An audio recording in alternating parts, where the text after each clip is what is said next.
It's the grandson of right thought. Welcome to the School of Marvelous Light.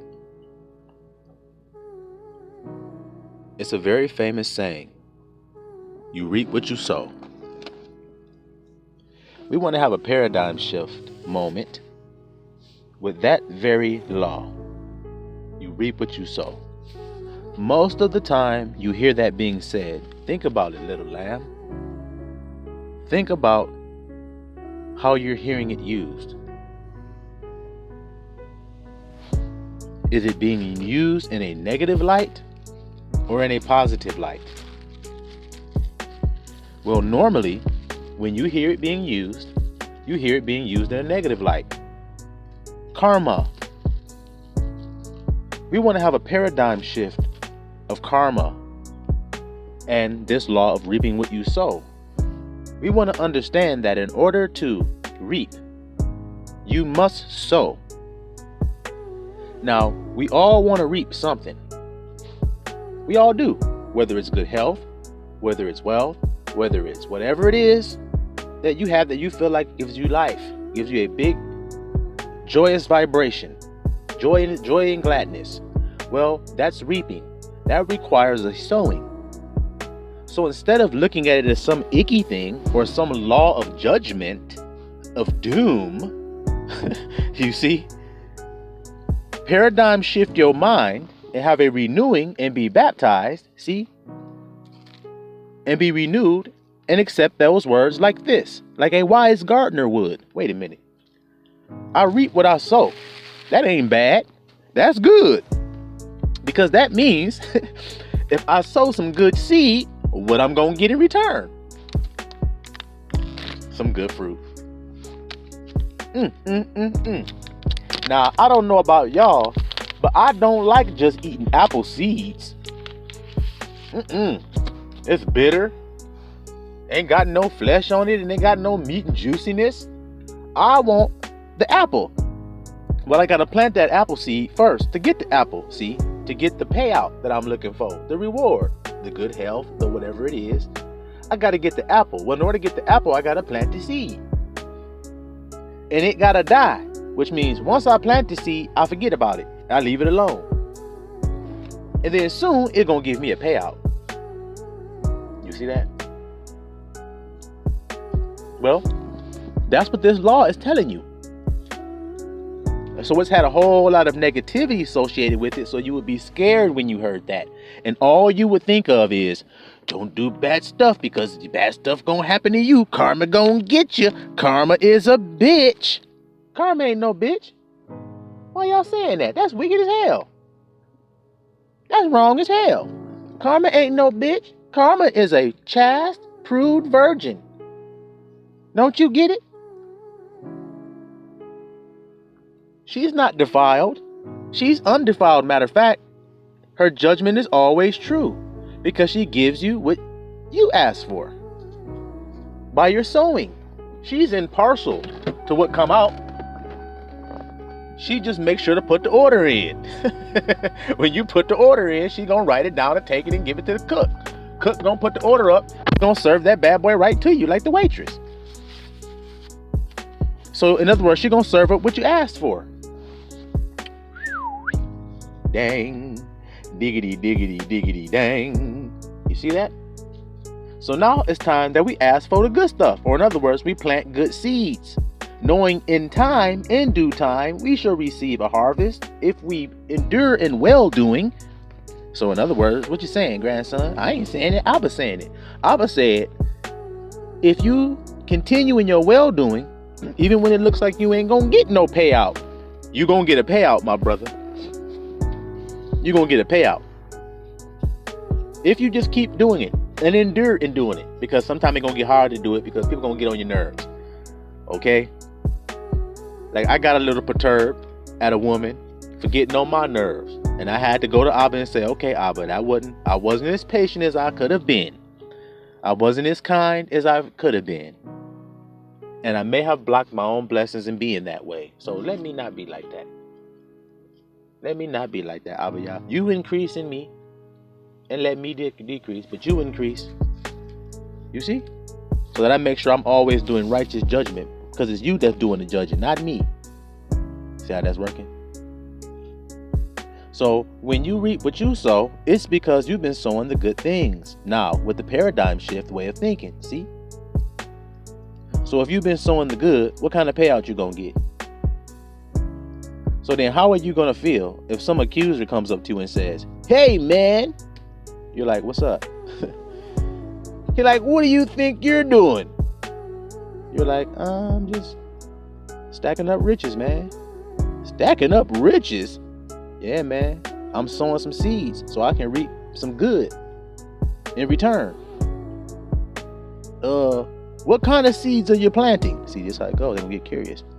Oh, I'm just planting this. This person here needed help, so I helped them out today. And then I noticed that person there was starving, so I gave them some food. And then I noticed I had this ability to do this, and this person needed that help, so I just went over there and offered it, and I was able to help them. And he's like, "You didn't get paid any cash for doing any of that stuff." I told you, man, I'm stacking up riches. I didn't say I'm getting paid to do it right now. I said I'm stacking it up. Where you stacking it up at? In heaven. In the unseen realm, the unseen bank. You see? So that he who sees in the unseen can reward me openly, because all this stuff is written. Well, that don't seem right, because I can't understand how you gonna get the payout if you can't see who paying you and all this stuff, doubt and stuff. You say it's done by faith, man. Remember, those who worship him must worship him in spirit and in truth. Spirit is unseen. The time comes when those true worshipers, see? True worshipers don't worship in spirit, man. And so I'm worshiping the Most High in spirit. I'm just doing what he lead me to do. I become his servant. You see? Son of man, a servant to man. That's what it means. So now, what do you reap? What do you sow for the benefit of you and your brothers? What are you sowing? What are you putting? You see? And now we're not looking at it from the perspective of fear, which is, oh my God, I did this bad thing. Karma's going to get me. Oh my God. And now we spend all our time trying to make up for that little defect. No.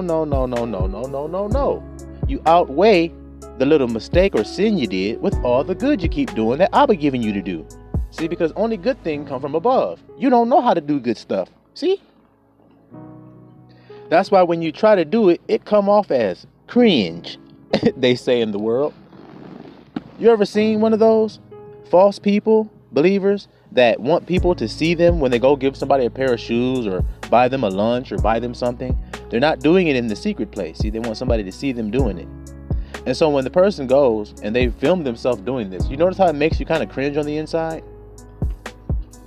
See?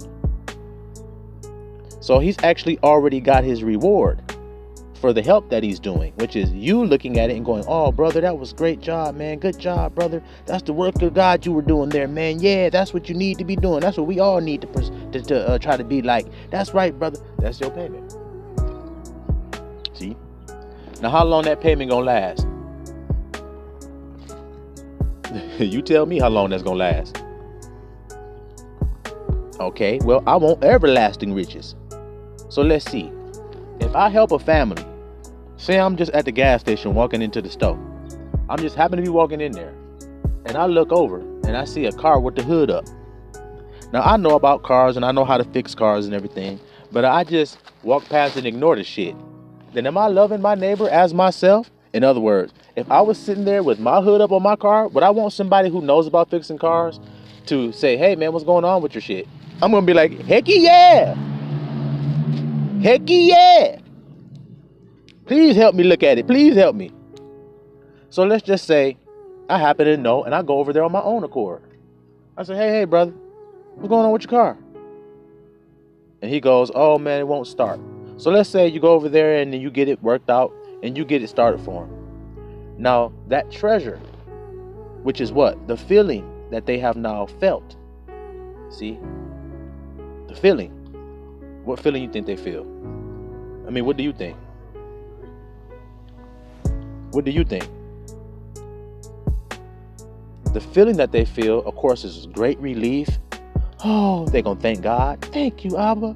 Thank you for that man passed by to help me out. Thank you. It's Abba doing it. He just using the man, see? The man is just the vanity. He just used to do Abba work, see? And so now you did the work, which I told you was the good work, which is the good thing happened for that person through Abba, through you. I mean, from Abba through you. So it ain't you doing nothing good. It's Abba being good. See? See how that working?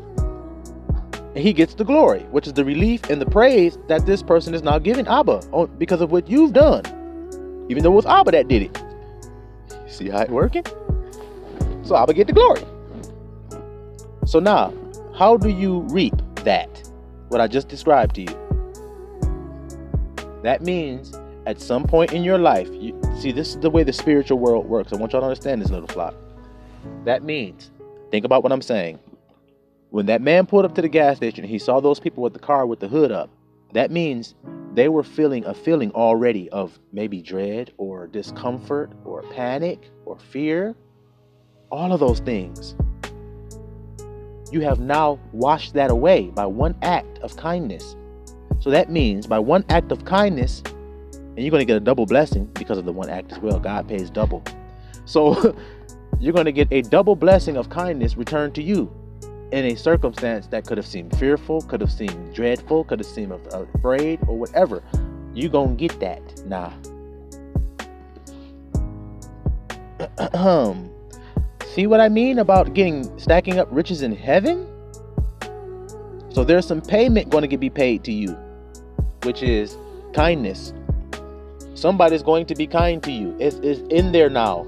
Remember the woman I told you? She goes in there, puts the order in. She's already put it in. As soon as you did the act, she put it in. And now the meal is going to come out from the cook, and you're going to eat it, and it's going to give you life. See how that working? What did Christ say?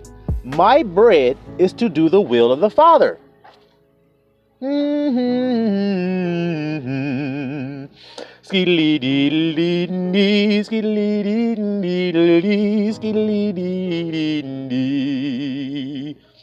All right? Y'all hear that? Do you see that? He said, that's my food. See, I just described it to you. You order up a plate.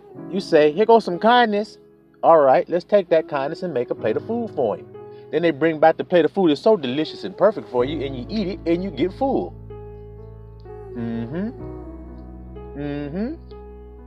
They be like, hi, welcome to Little Flock Diner here at the School of Marvelous Light. Put your kindness tokens in, and we will gladly print out your meal. Put your patience tokens in, and we'll gladly print out your dessert.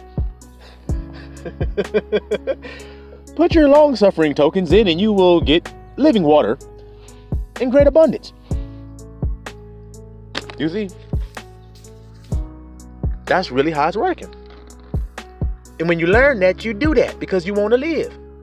I told you, the spirit man, the flesh man, they both want to live. Which one you want to live more? Which one you think should live more? In your opinion, which one do you think?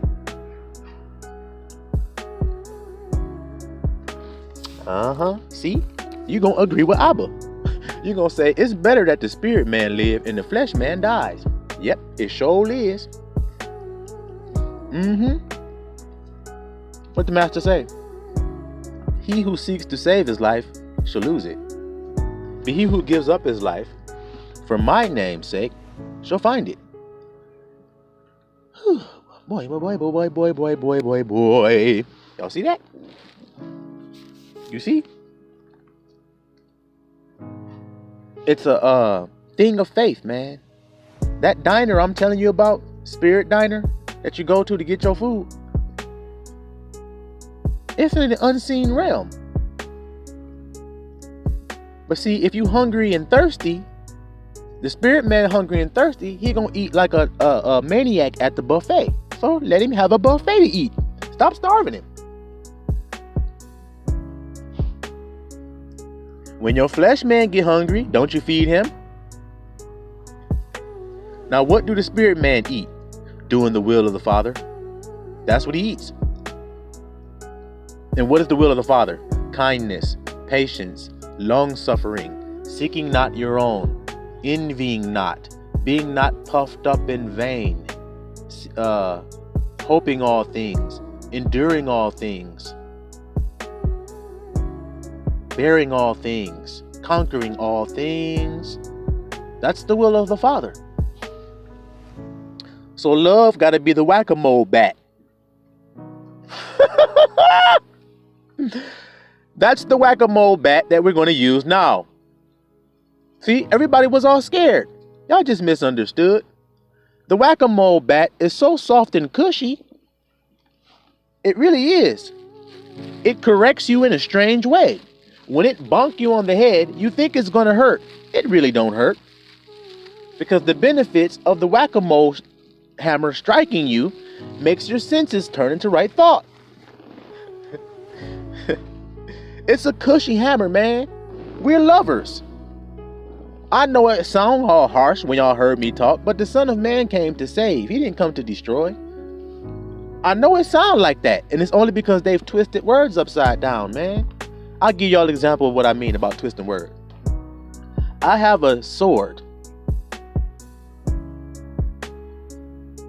and with it, what do you use the sword to do? You use the sword to slay.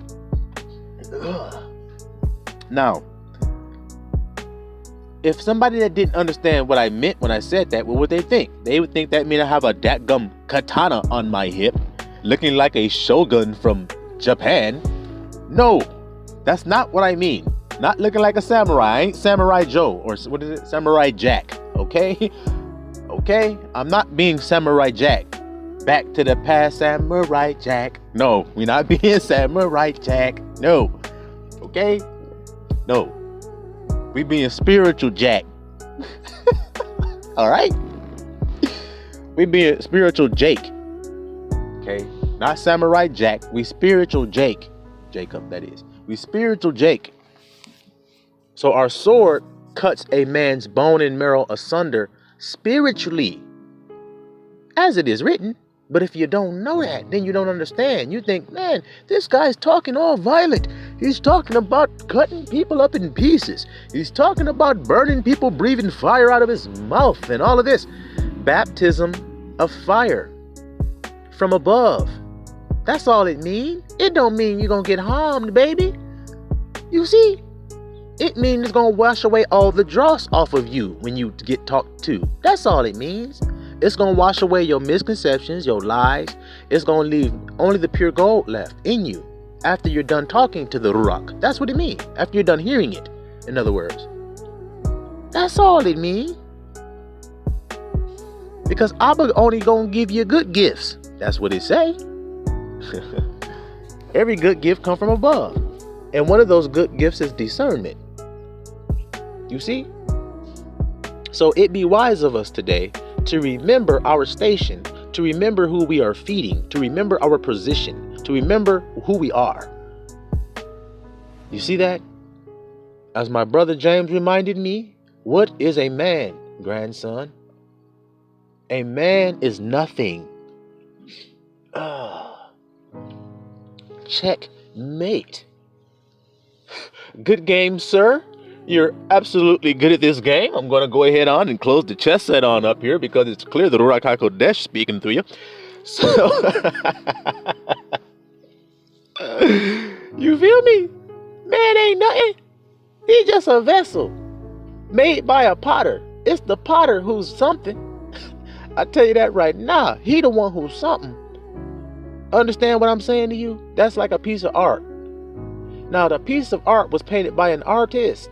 But you got the piece of art there, talking about how great it is, how wonderful it is, how thought-provoking it is, how this it is, how deep it is, how that it is, how emotionally moving it is, even though it's a person who painted it. What about them?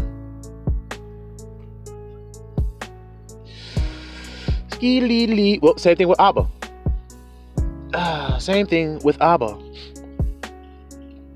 You see, in this world, what they do with an artist painting, he paints it. He knows what he meant when he painted it. He knows what he's trying to convey when he paints it. But it's left up to everybody else's interpretation. Isn't that true? Everybody else has their own interpretation of what is provoking to them when they look at it. Well, the same thing when they look at you, Abba Yah's handiwork. Abba Yah already knows what he has created. You see? But people have their own free will to leave it up to their own provoking of what they think when they look at the piece of art. But it's all to give the artist glory in the end. Especially if he's do something like this. He says, I made a beautiful piece of art. We're going to use David as an example. I made a beautiful piece of art. And I made, let's say, 8 pieces of art. And I gave them to a man named Jesse. I gave him 8 pieces of art. And then I told him to pick his favorite piece. Now, do you think his favorite piece of art was David out of the pieces of art he was given? If you can follow what I'm saying? Okay then. No. Then he got Samuel. He said, look at Jesse's piece of art I gave him. Which one you think is the best one? He says, surely this one, Eliab, is the best one. Chosen one. Your favorite one you painted. No, it ain't. So then Abba knows what he made when he made David, but Samuel didn't know, and nor did Jesse.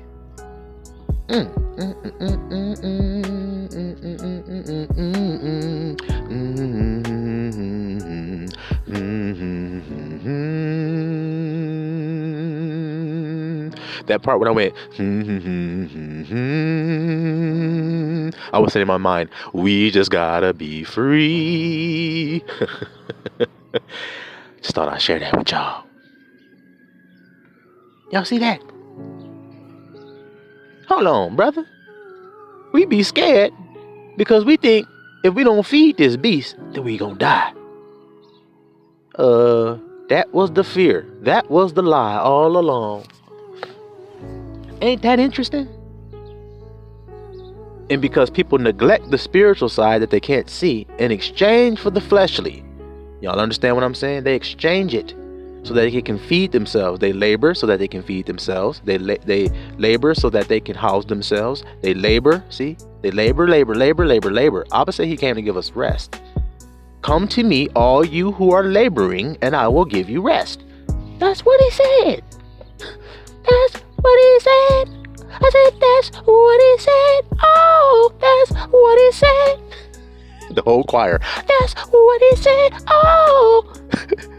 It's one lady with a real strong ass voice going, oh. Y'all see? She got an alto. Oh. Singing the hell out that note. Y'all see what I'm saying? You gotta know that. Overcome the fear of if you don't feed that beast, what's gonna happen? See? Because there's a spiritual seed nugget up in there that gotta die so that it can burst and come alive. Oh Lord. Oh Lord. A seed don't grow unless it die first. Oh Lord. Oh Lord. So he said if you give your life up, then you'll find it. He didn't lie. He didn't lie. And as that seed sprouts, then your faith will grow, your hope will grow, your love will grow. Everything that's good from the Father will grow. Because now he's sending down his gifts. Every good gift comes from above, man. And every good gift is the things I just mentioned. Kindness, patience, them the gifts that matter. Imagine what I'm saying to you. They do Christmas in this world. So let's flip it like we flip reaping what you sow. See, let's flip it. You got a holiday they call Christmas, but we, instead of giving gifts of like little toys, sweater, some socks, shaving kit, some cologne, what other kind of gifts we giving on Christmas? PlayStations and whatever. You see, instead of that, you give boxes of kindness.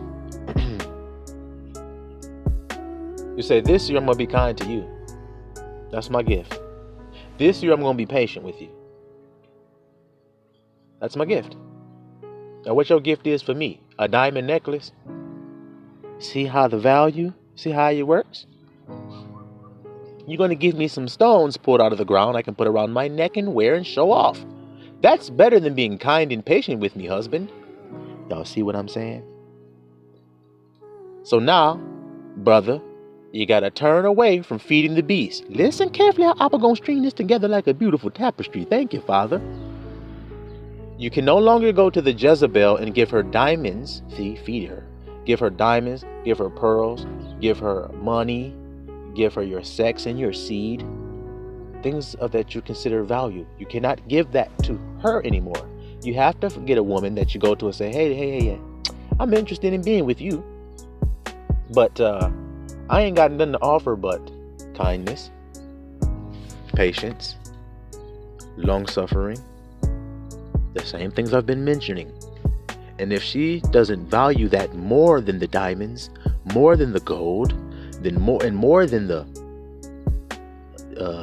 sex, whatever else, then she ain't no woman of value. She's not a spirit, in other words. She's a flesh and blood being. She's not actually a spirit, see, because that requires to be fed. Ain't that what we've been talking about? That it requires it to be fed. The spirit does. You see.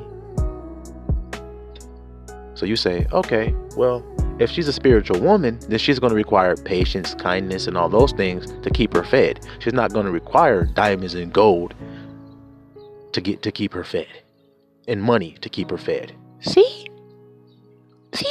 The same beast out there is the beast in you. So you got to treat the beast in you the same way you treat the beast out there. You just neglect it. It ain't like you being mean. It ain't like you being hateful. It ain't like you being bitter. It ain't like you being vindictive. It ain't like you being none of that. Malicious or nothing. You're just not feeding it. Okay, no more diamonds. No more trips to Barbados. Not Barbados. Barbados. No more trips to Tahiti. And to Fiji. No. No more of that. Because that feeds the beast in you, woman, to make you think that's value. See, it's my fault. See, it ain't your fault. I just got to feed you what you really need, which is kindness, patience, long-suffering, forgiveness, things of that nature. Then your spiritual woman will grow, and she won't be so emaciated in there, dying, while this Jezebel fleshly side is living, because it's being filled with garbage. Y'all understand what's being said to the little flock today? So that same thing goes on with everything. Vice versa, you too, women. Same thing go with you. Whatever you give that man to pay him, whether it be PlayStations, nice Jordans, whatever you're doing to get his time and his attention. See, you paying for an Ahab. That's what you paying for. So we don't want you to feed that beast no more. We don't like that nigga in Israel no more on the throne. We want to throw him off. So what you got to do? You got to feed the spirit. See? Kind, patient, long-suffering, forgiving, non-judgmental, non-offended.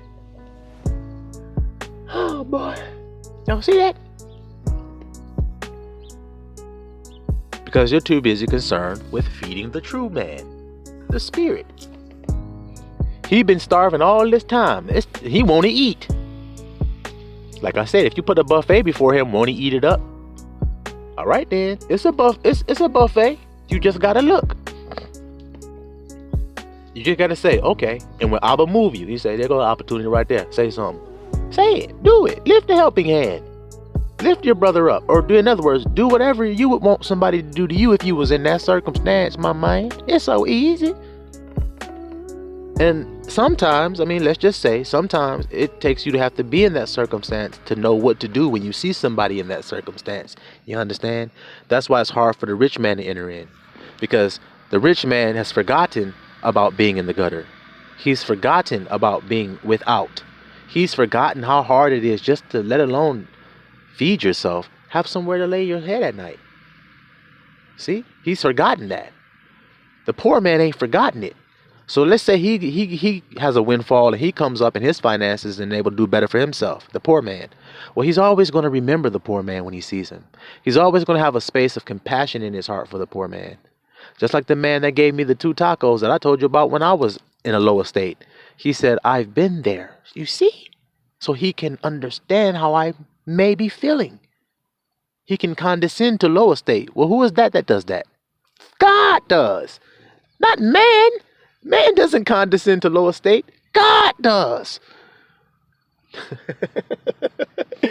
Y'all hear me today? All right then. So let's do it, Israel. Let's do it. Silabam, Israel.